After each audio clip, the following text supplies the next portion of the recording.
There is a skirmish initially with the forces of Thrasybulus who are guarding the walls. They do drive off the Spartans initially, but then they sort of bring up the whole army and just sort of absolutely sort of tidal wave them, which is really not something that they have the numbers or the equipment or the training to do anything about. But they do manage, and this is a very interesting thing, they drive off the initial Spartan vanguard and they kill 2 of the Spartan polemarchs. So these are very high-ranking Spartan officers who are commanding this army, because again, they'd be fighting in the front ranks, right? So they're the first to die if something bad happens.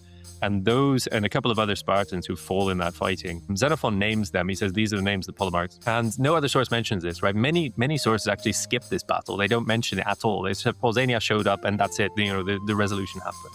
So they don't mention this battle. But we have in the Kerameikos the tomb of the Spartans who were buried there.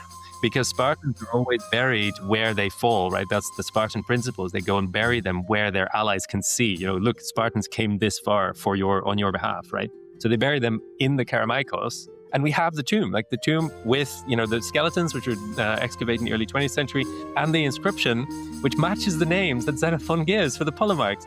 We know it's them. So it's this wonderful moment where you actually can match up your archaeology and your literary sources, and you can say, look, the Athenians absolutely did their due diligence of figuring out how to properly bury these Spartans that died in their land, even though they died fighting for democracy, essentially.